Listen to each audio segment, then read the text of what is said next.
नेपालीमा डरलाग्दो कथा र घटना भन्ने च्यानल त्रिकोण टेल्सलाई सब्स्क्राइब गर्नुहोस् र बेल आइकन थिच्नुहोस्।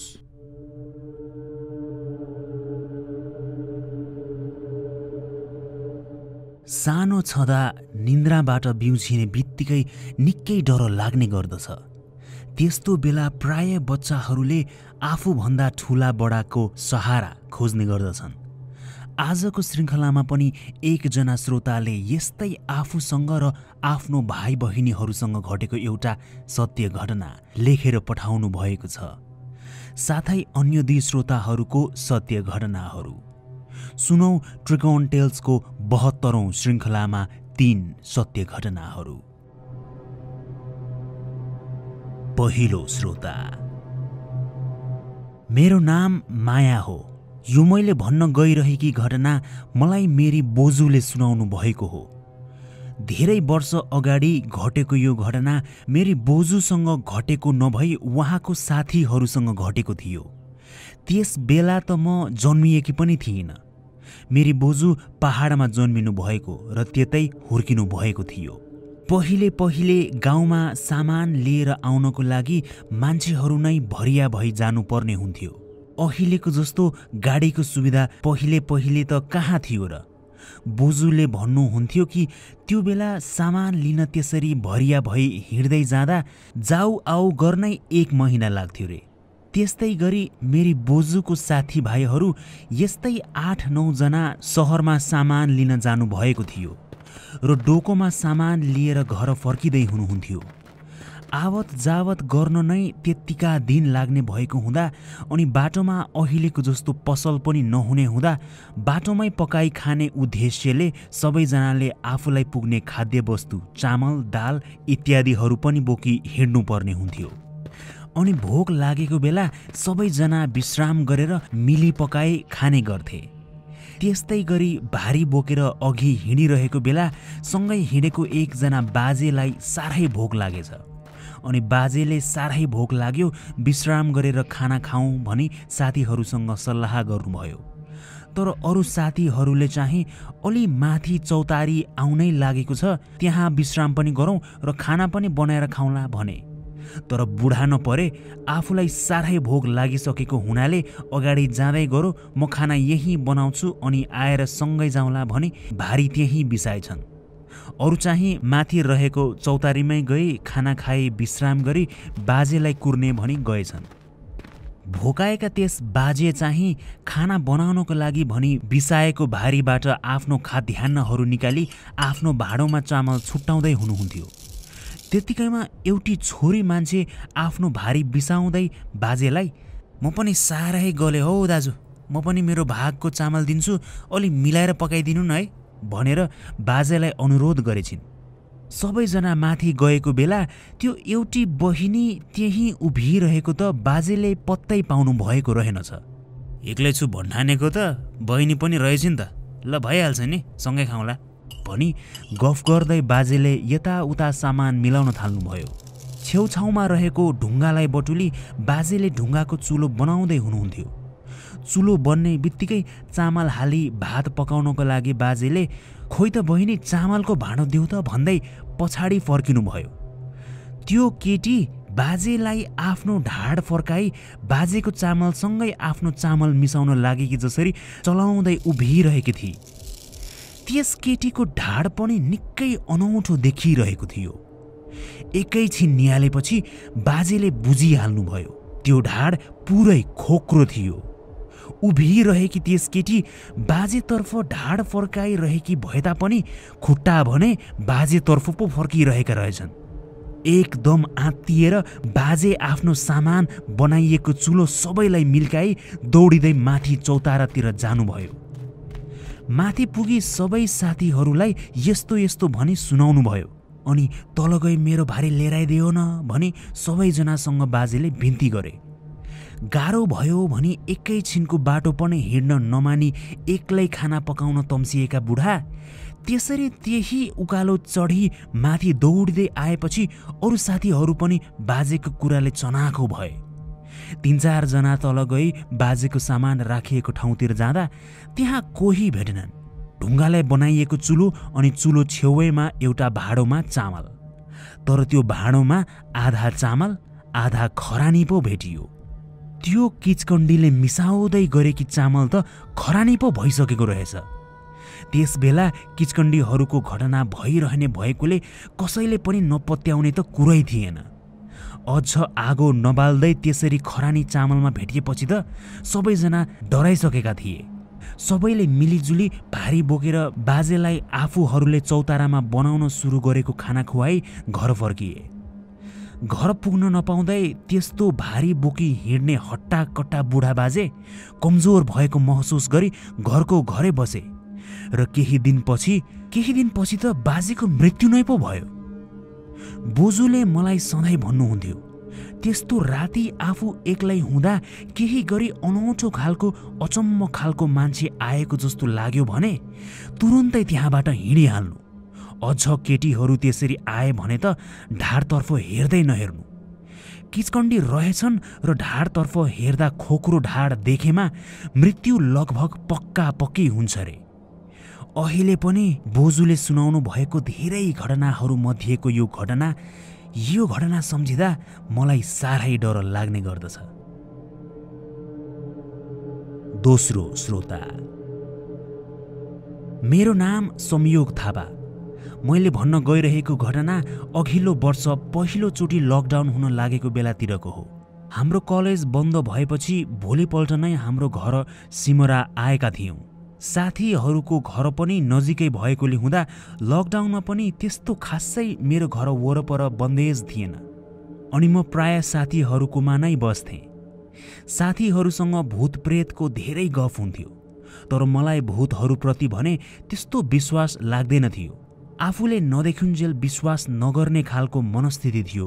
म एकदम मिलनसार मान्छे भएकोले पनि होला मेरो फुपूको छोराको साथीहरूसँग पनि मेरो धेरै कुराहरू मिल्थ्यो। एकजना दाइ हुनुहुन्थ्यो मेरो फुपूको छोराको साथी। उहाँको र मेरो कुरा भने धेरै नै मिल्ने। त्यस दाइको घरमा पनि उहाँको आमा बुबा दिदीहरूसँग आफ्नै फुपू फुपाजुहरू जसरी नै कुरा हुन्थ्यो। त्यस दाजुको घरमा धेरै तर्साउँछ भनेर त मैले सुनेको थिएँ। अझ उहाँकै आमा र दिदीहरूले पनि उहाँहरूलाई तर्साएको कुरा बेला बेला सुनाउनुहुन्थ्यो। तर मैले आफूले नदेखुन्जेल त्यस्तो कहाँ हुन्छ र भनी सोची बस्थेँ मात्रै। उहाँहरूलाई त्यस घरमा तर्साउँदै बानी परी वास्ता नलाग्ने भन्नुहुन्थ्यो र म उहाँहरूको त्यो कुरा चाहिँ गफ नै होला जस्तो ठान्दथे। धेरै पूजापाठ गरिसके तापनि केही समयको लागि साम्य हुने, तर फेरि बेला बखत कतै केटी मान्छे देखिने, कतै कोही बोलेको जस्तो सुनिने, यसरी तर्साउन थाल्ने कुरा दाइले गर्नु भएको थियो। लकडाउनको समयकै बेलाको कुरा हो। त्यही दाइको जन्मदिन परेको थियो। अलि कुनामा गाउँघर जस्तो ठाउँमा भएकोले हुँदा लकडाउनको असर सहरहरूमा भएको झैँ त्यस्तो केही पनि थिएन। दाइको जन्मदिन मनाउन पनि उहाँहरूको घर गएको थिएँ र जन्मदिन मनाइसकी वही म त्यस रात दाजुकै घरमा बसेँ। बेलुकासम्म गफ गरेर दाजु र म उहाँको पलङमा सुत्यौँ। सुत्दा गीत सुन्दै सुत्ने दाजु सुत्नु अघि ल भाइ सुतै भनी इयरफोन लगाएर गीत सुन्दै सुत्नु भएको थियो। त्यसरी सुत्दा दाजुको इयरफोनबाट आइरहेको मधुरो गीतको आवाज मैले सुनिरहेको थिएँ। सोही रातको कुरा हो। एक्कासी म निन्द्राबाट बिउझिएँ। म त्यसरी किन बिउझिएँ मलाई थाहा छैन। पानी पनि तिर्खा लागिरहेको थियो। मेरो छेउमा सुतिरहनु भएको दाइ चाहिँ कानमा इयरफोन लगाएरै निदाइरहनु भएको थियो। गीत बन्द भइसकेको थियो क्यारे। त्यही भएर मैले इयरफोन बाहिर केही आवाज सुनेन। दाइको छेउको टेबलमा राखिएको पानीको बोतलबाट पानी पिएर म फेरि पलङको आफ्नो छेउतिर पल्टिएँ। तर म पलङमा पल्टिने बित्तिकै एक्कासी आफै मेरो हातको रौँहरू, मेरो घाँटीको रौँहरू ठाडा भए। डरले जिउले आफै त्यस्तो गरेको जस्तो महसुस भयो। म पलङमा त्यसरी पल्टिने बित्तिकै मेरो छेउमा कोही उभिरहेको जस्तो मलाई महसुस भयो। मैले बिस्तारै टाउको घुमाएर मेरो छेउमा हेर्दा त्यस अन्धकारमा एक हातको दूरीमा होला सायद एउटी रातो सारी जस्तो लगाएकी, घाँटीमा पहेँलो पहेँलो जस्तो सायद सुनको गहनाहरू थिए होलान् ती। एकदम सेता सेता आँखा र छाला भने पुरै कालो जस्तो पो देखिरहेको थियो। यस्तो महिला देखेँ, एक टकले मलाई नै हेरिरहेकी जस्तो लाग्यो। म डरले उठ्न खोजेँ, तर उठ्नै सकिनँ, न त बोल्नै सकेँ। टाउको घुमाएर त्यसरी हेरेपछि मेरो शरीर पुरै बन्द भई मेरो मस्तिष्कले दिन खोजेको आदेश मेरो शरीरले नमानिरहेको जस्तो भइरहेको थियो। मेरो जिउ डरले पसिना पसिना हुन थालिसकेको थियो। मैले आँखा चिम्म गरी बन्द गरिदिएँ। एकदम बेसरी कसेर बन्द गरि नै रहेँ। कतिखेर म बेहोस भएँ कि निदाएँ मैले थाहै पाइनँ। त्यसरी आँखा बन्द गरेर सिधै बिहान खोलेको मात्र याद छ। भोलिपल्ट बिहान भने मेरो टाउको पुरै भारी भइरहेको थियो। जिउ पुरै थकित जस्तो महसुस भइरहेको थियो। मैले मेरो त्यस दाइको बुबा आमा दिदी सबैलाई यो घटना सुनाएँ। बेला बखत आफूहरूले पनि त्यस्तै महिला देख्ने भएकोले म नौलो मान्छेलाई त्यस्तो भएको हुँदा उहाँहरूले गाउँकै धामीकोमा मलाई लिएर जानुभयो। धामीले केही चामल फुकेर पोको पारी राति सुत्ने बेला त्यही पोको तकियामुनि राखी सुत्नु भनी मलाई दिए। मैले सोचिरहेको थिएँ कि त्यो दाइको घरमा मात्रै पो तर्साउँछ त, मलाई किन त्यसरी आफ्नै घरमा पनि त्यो चामलको पोका सुत्नु अघि मुनि राखेर सुत भनेको होला। एक हप्तासम्म त केही भएन, न त मैले चामलको पोका नराखी सुत्दा कस्तो होला भनी हेरे नै। तर 8औं रातको कुरा हो। मेरो घरमा शौचालय चाहिँ घरभन्दा बाहिर छ। रातिको यस्तै 2 बजेतिर मेरो निन्द्रा खुल्यो। म त्यसरी राति राति शौचालय गर्न उठ्दिनँ। सिधै कि बिहान कि सुत्नु अघि शौचालय गरेर सुत्छु। तर त्यस रात मलाई अत्यन्तै शौचालय लागिसकेको हुँदा म हतार हतार शौचालयतर्फ लागेँ। भित्र शौचालय गरिरहँदा मैले मधुरो आवाजमा कतै शङ्ख बजिरहेको जस्तो आवाज सुने। कहिले त्यस्तो आवाज नआउने त्यस रात भने निकै अनौठो प्रकारले आइरहेको थियो। भूतहरू भगाउन बेला बखत त्यस्तो शङ्ख जस्तो आवाज जनावरको खुरफुकी निकाल्दै मध्यरातमा कोही हिँड्ने गरेको त थाहा थियो। तर मधुरो सानो आवाजबाट त्यो बिस्तारै ठुलो ठुलो पो हुँदै थियो। हाम्रो घरभन्दा 100 मिटर जति अगाडि एउटा सुकेको भाङ्रे खोला थियो। हाम्रो घर अलि माथितिर भएकोले हुँदा त्यो खोलातर्फ राम्ररी देखिन्थ्यो। त्यस रात मैले जे देखेँ त्यो सम्झिँदा अझै पनि मलाई डर लाग्ने गर्छ। त्यो खोला छेउ हुँदै हातमा मसाल बोकी कुम्भमा कसैलाई बाँसमा राखी बोकी हिँडिरहेको जस्तो देखेँ। मलामी पो हिँडिरहेका रहेछन् त, तर मसालको प्रकाश भए तापनि कसैको टाउको देखिएको थिएन। कोही मान्छेको टाउकोमा प्रकाशै थिएन, मानौ कि उनीहरूको टाउको नै थिएन। सबै त मूर्खटा पो रहेछन्। त्यो देख्ना साथ मेरो खुट्टाले मेरो शरीरलाई थेक्नै सकेन। म भुइँतिर हातले टेकी लडेँ। म बिउजिँदा मलाई बुबा आमाहरूले नजिकैको अस्पतालमा लिएर आइसक्नु भएको रहेछ। 1 हप्ता अगाडि एकजना दाइको घरमा अनौठो घटना भई फेरि हप्ता दिन नहुँदै यसरी म लडेको देखेपछि बुबाले मलाई लिएर काठमाडौँतिर लाग्नुभयो। उहाँको साथीले एकजना प्रख्यात पुजारीलाई चिन्नु भएको छ भनी। काठमाडौँ पुगी सोही पुजारीलाई देखाउँदा भने पुजारीले बुबालाई, "तपाईको छोरा पछाडि त 2टा नराम्रा छायाहरू घुमिरहेका छन्, छिटो पूजा गरिहाल्नुपर्छ" भने। त्यो सुनेर बुबा साह्रै आत्तिनु भयो। भोलिपल्टै ती छायाहरूलाई भगाउन ठुलो पूजा राखियो।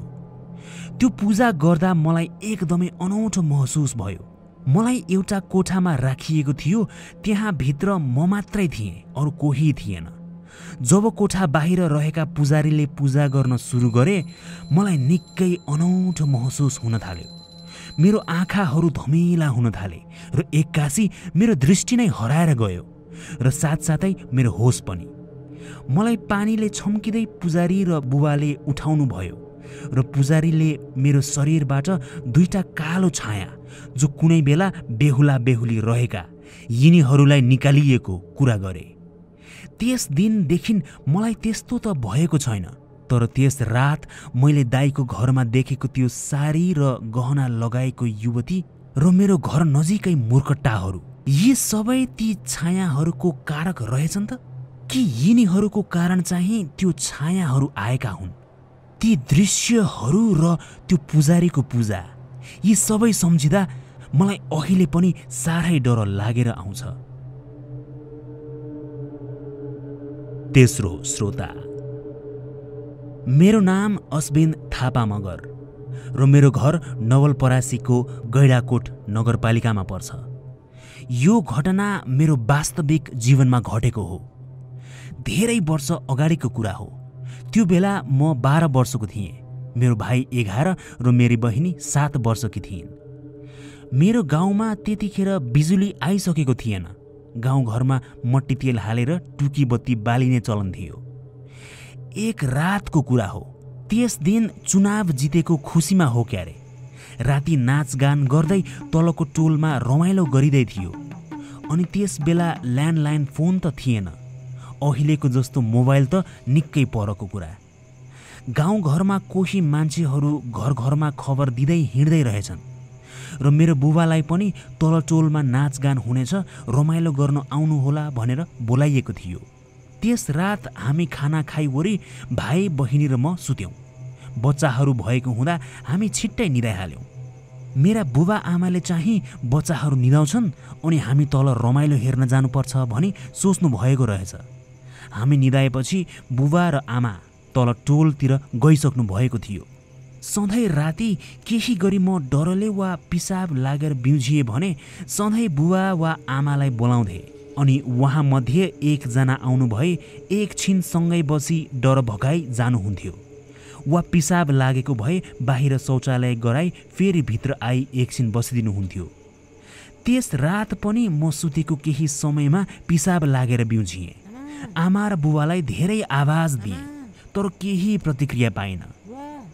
म आत्तिन थालिसकेको थिएँ, डराउन थालिसकेको थिएँ। पलङमा बसी आवाज दिइ नै रहेँ तर कोही नबोलेपछि म उठेर आमा र बुबाको कोठातर्फ डराउँदै गएँ। आमा बुबालाई नदेखेपछि झनै डराउन थाले। डराउँदै बाहिर गई शौचालय गरी भित्र आएँ। त्यसरी आमा बुबाहरूलाई घरमा नदेखेपछि म आत्तिन थालेँ। भाइ र बहिनीलाई बिउझ्याई आमा बुबा हुनुहुन्न भने र आँखा मेच्दै उठेकी सानी बहिनी त झनै रुन पो थालिन्, आमा बुबा भन्दै। म अहिले चाहिँ सोध्छु त्यो बेला मैले किन भाइ बहिनीलाई उठाएछु भनी। उनीहरूको निन्द्रा नबिगारी आफू मात्रै बाहिर गएको भए पनि हुन्थ्यो त। तर सायद भाइ बहिनीहरूलाई एक्लै घरमा छाड्न मन नभएकोले त्यस्तो गरेको थिएँ कि। बुबा र आमा कता हुनुहुन्छ होला भन्ने सोची म पनि आत्तिँदै थिएँ। घर बाहिर जुन टह टह लागिरहेको थियो। म बाहिर गई एकछिन आँगनमा उभिएँ। तलतिरको टोलबाट मादल पिटिरहेको गीतहरू गाउँदै गरेको जस्तो आवाज सुने। दिउँसो चुनावको जितको खुसियाली राति मनाइने भने गाउँ गाउँमा खबर गर्दै हिँडेका मान्छेहरूको बारेमा याद आयो। अनि कतै त्यही तल टोलमा पो हुनुहुन्छ कि भनेर तलतिर जाने सोच गरेँ। भाइ र बहिनी दुवैजना बिउजिसकेका हुनाले र दुवैजना पनि रुन थालिसकेका हुनाले भाइलाई अघि बहिनीलाई बिचमा र म पछाडि बसी आमा बुबाहरूलाई खोज्न हामी निस्कियौँ। बहिनी चाहिँ सुक्क सुक्क गर्दै रुँदै थिइन्। उनको कुम्भमा समाउँदै अगाडि भाइ समेत भई हामी अघि बढ्दै थियौँ। तलतिर हिँड्दै हामी बाटोतिर पुगिसकेका थियौँ र अघि बढ्दै नै थियौँ। बाटोको एउटा छेउतिर हाम्रो काकाहरूको खेत थियो र त्यो खेतमा एउटा ठुलो रुख।